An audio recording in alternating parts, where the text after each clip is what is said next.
une manifestation extrêmement importante le samedi 14, qui sera à Paris. C'est une manifestation pour protester contre les projets du gouvernement et de Retailleau qui veut refaire la loi Darmanin en pire. Aujourd'hui, ils ont annoncé qu'ils veulent supprimer la circulaire Valls. Ça veut dire que même les tout petits textes qui permettaient des régularisations par le travail en particulier, pas que par le travail, mais en particulier par le travail, que les textes existants seraient supprimés. Et ce qu'on a compris, c'est qu'il n'y aurait pas d'autres textes derrière pour les remplacer. Ce qu'on a compris aussi, c'est qu'il veut durcir encore la loi Darmanin pour les expulsions, pour pouvoir expulser beaucoup plus en masse, pour les rétentions. Il veut aussi remettre dans la loi le délit de séjour irrégulier. Ça veut dire quoi?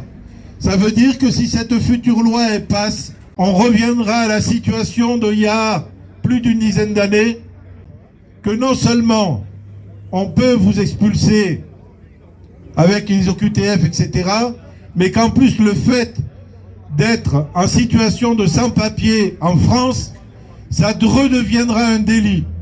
On pourrait avoir amende, prison, etc. Ça veut dire qu'on pourra arrêter tout sans-papier, pas simplement lui mettre une OQTF et puis peut-être un centre de rétention et le renvoyer chez lui, mais qu'en plus il y aura des poursuites judiciaires.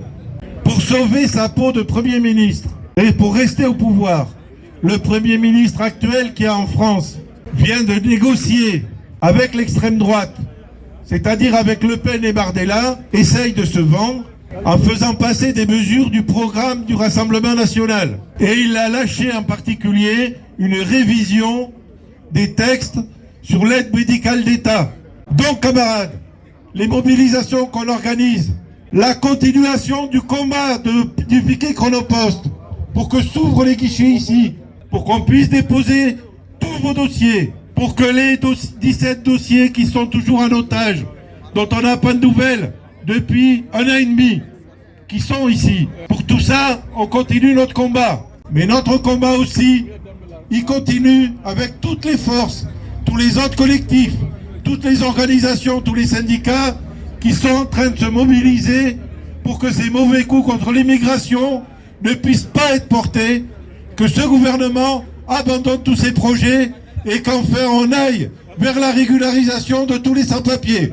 Aujourd'hui, la situation est bloquée dans beaucoup de préfectures, mais on lâche pas, on perd pas espoir parce que on sait aussi qu'il y a énormément de personnes dans ce pays qui se mobilisent tous les jours avec les exilés, avec les personnes immigrées, avec ou sans papier, pour pouvoir accéder à leurs droits, pour pouvoir faire renouveler les papiers, pour pouvoir tout simplement vivre et être régularisés. Et puis, il y a des mobilisations qui se préparent partout en France autour du 18 décembre, la journée internationale des migrants, pour faire entendre toutes les voix qui portent la régularisation de tous les sans-papiers, qui portent la liberté de circulation et d'installation, et qui portent le fait que toutes les personnes qui vivent sur ce territoire doivent pouvoir y rester, y vivre dignement, avec l'accès à tous les mêmes droits que tous les habitants de ce pays. Moi aussi, je voudrais dire, comme vous, ma colère par rapport à tout ce qu'on peut entendre contre les migrants, contre les immigrés, contre les travailleurs comme vous, sans papier. Le gouvernement remet une couche, ils n'en ont jamais assez. Voilà, aujourd'hui, c'est l'aide médicale d'État, c'est le problème migratoire qui serait le problème numéro 1. En réalité, ça vient d'être dit. C'est pour sauver sa peau, le gouvernement aujourd'hui, il a besoin des voix du Rassemblement national, donc il est prêt à prendre tout ce que le Rassemblement national lui demande. Et c'est une opération de diversion en réalité. Tout ça, c'est pour diviser les travailleurs. Aujourd'hui, le problème numéro 1 dans le pays, c'est pas le problème migratoire, c'est les licenciements.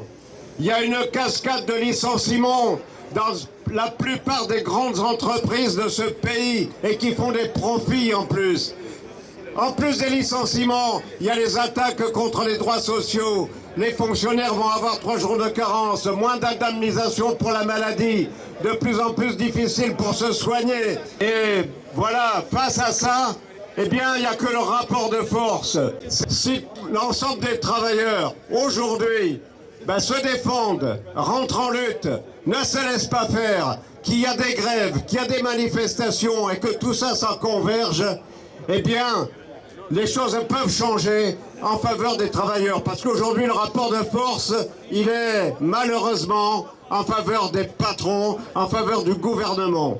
Eh bien, il faut une mobilisation générale pour que ça puisse changer et pour que la revendication de régularisation des travailleurs sans papier, eh bien, elle soit aussi prise en compte à l'égard comme des autres revendications qui visent à nous protéger, nous les travailleurs.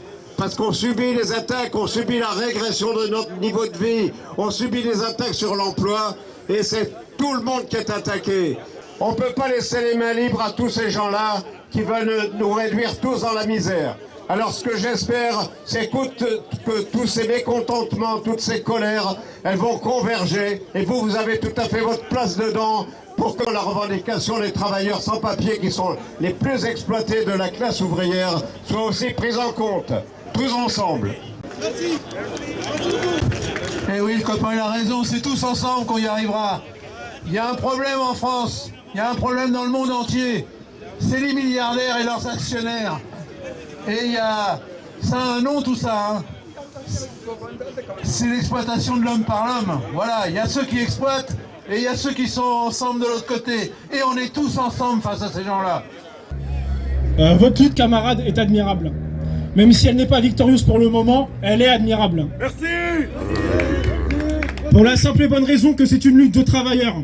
Une lutte de travailleurs qui défendent leurs intérêts. Qui ont constitué un rapport de force face à des patrons voyous, comme vous le dites. Et face à un appareil d'État, je dis bien un appareil d'État raciste, représenté ici par cette préfecture du Val-de-Marne. Vous êtes des parfaits représentants de la classe ouvrière, camarades. Le fonctionnement de votre lutte montre parfaitement le rapport de force qui doit se dresser face à des ordures de patrons qui exploitent et détruisent la santé des travailleurs et s'enrichissent sur leur dos. De toute façon, dans cette société capitaliste pourrie jusqu'à la moelle, il n'y a que ça qui fonctionne pour espérer vaincre un ennemi de classe.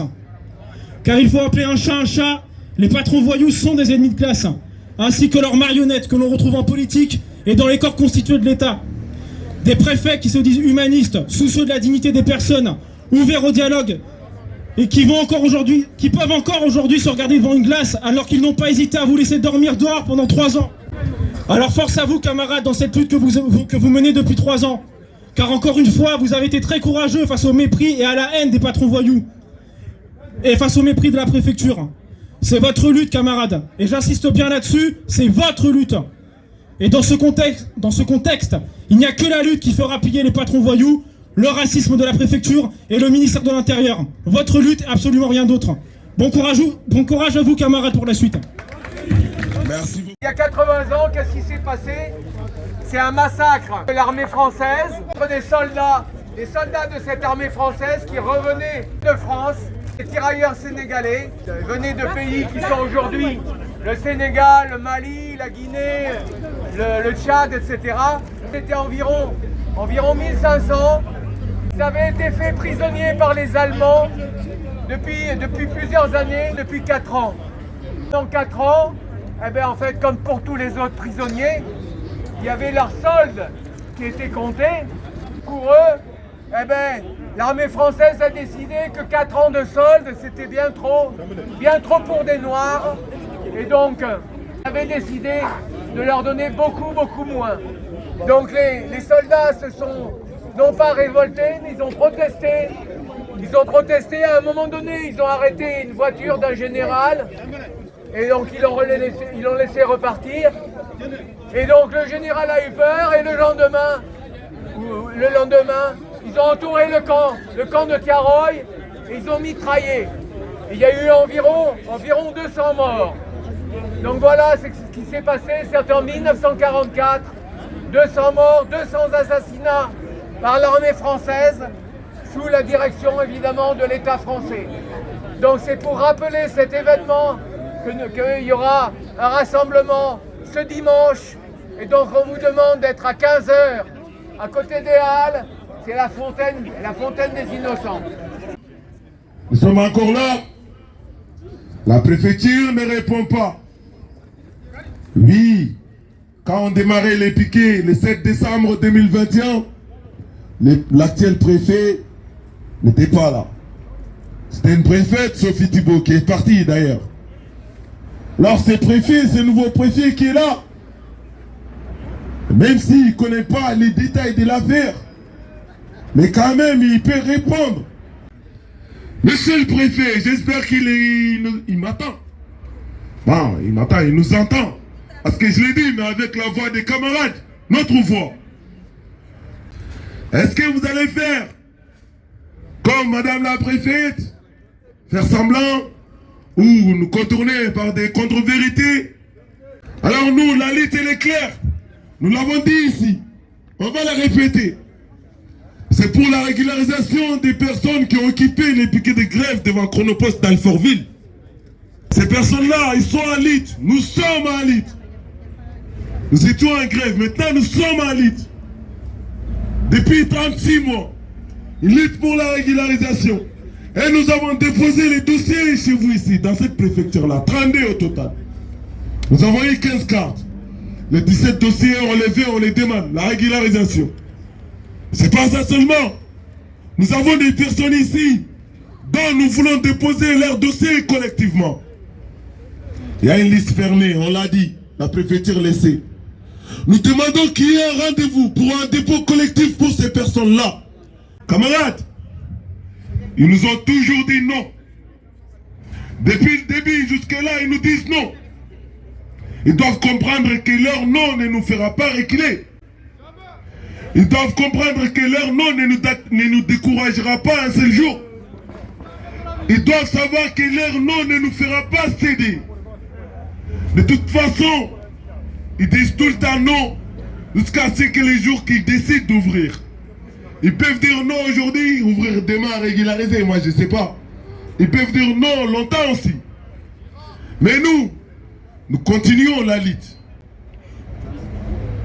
Avec notre espoir, avec notre courage. Nous nous basons sur quoi? Notre force à nous.